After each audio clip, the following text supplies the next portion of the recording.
येणाऱ्या 7 तारखेला त्यांना प्रचंड बहुमत विजय करण्यासाठी आज आपण इथे एकत्रित जमलेलो आहोत।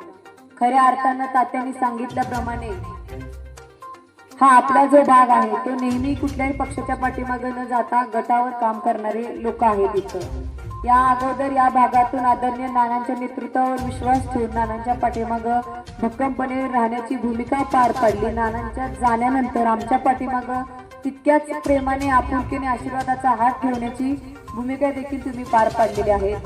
आज आपल्या या परिवारामध्ये आपल्या गटामध्ये काम करत असताना आदरणीय नानांच्या नंतर आमच्यावरती विश्वास ठेवून तसंच आता अभिजित आबा असतील किंवा मुन्नासाहेब असतील या सर्वांच्या वरती विश्वास ठेवून आज आपण काहींना उमेदवारी दिलेली आहे आणि त्यांच्या माध्यमातून आपल्या भागातील आपल्या ग्रामीण भागाचा विकास करण्यासाठी आपल्या भागातील लोकांपर्यंत तळागाळापर्यंत पोहोचून काम करण्यासाठी आपण त्यांना संधी दिलेली आहे। खऱ्या अर्थाने तसं बघायला गेलं तर 9 वर्षानंतर ही निवडणूक लागलेली आहे आणि 9 वर्षाचा काळ खूप मोठा आहे।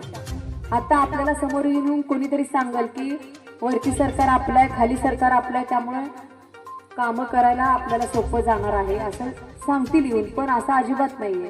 कारण कुठल्याही पदावरती जाणारा माणूस हा कुठल्या पक्षाचा आहे त्याच्यापेक्षा तो काम करणारा पाहिजे आणि निधी खेचून आणण्यासाठी तुमच्या माझ्यासाठी भांडणारा माणूस तिथं जाणं खूप गरजेचं आहे। कारण आज आपण दिवसभर प्रत्येक भागाचं दौरा केलं या गावामध्ये त्या भागामध्ये फिरत असताना मला तर एकही रस्ता चांगला दिसला नाही। तुम्ही इथं राहता तुम्हाला वस्तुस्थिती माहिती आहे।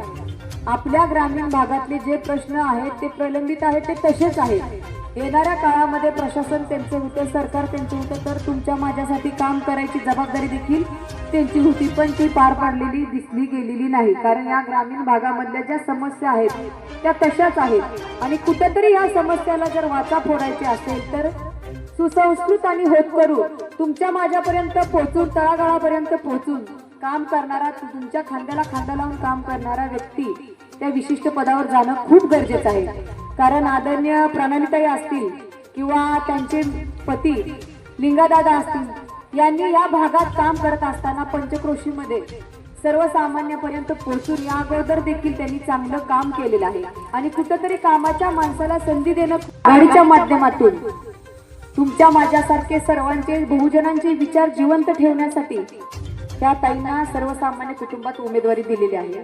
समोरून जो तुमचा उमेदवार आहे ते तुम्हाला माहित आहे का कोण आहे?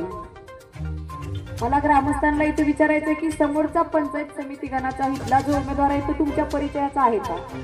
आणि उमेदवार ओळखीचा नसलं तर काय अवस्था होती तुम्हाला मला चांगलं माहिती आहे। त्यामुळे तरुण लोकांना मला विनंती आहे की येणाऱ्या 7 तारखेला आपल्या हक्काच्या माणसाच्या पाठीमागे उभा राहण्याची गरज आहे आणि येणाऱ्या 7 तारखेला रिक्षा या चिन्हासमोरील बटन दाबून प्रणालीताई शेंडगे यांना प्रचंड बहुमताने तुम्ही विजयी तर करणार आहातच, पण दुसरी महत्वाची सूचना अशी आहे की गावातून बूथ ला काम करत असताना तरुण सहकाऱ्यांना माझी विनंती आहे की आपलं मतदान करतो त्याचबरोबर आपल्या गावातील मतदान बाहेर काढून ज्येष्ठांचं मतदान करून घेण्यापर्यंतची भूमिका बजावणं तुमची गरज आहे।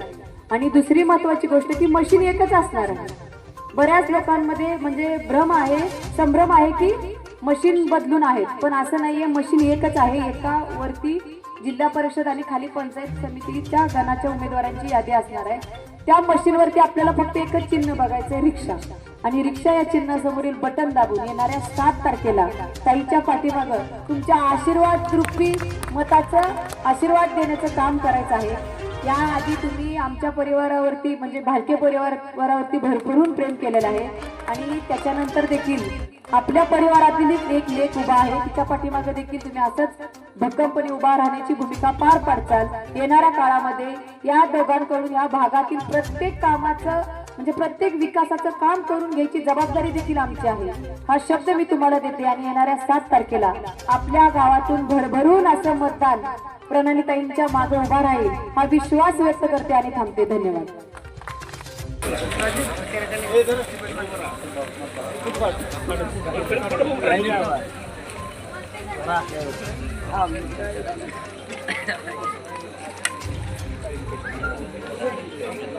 Palanya dekat.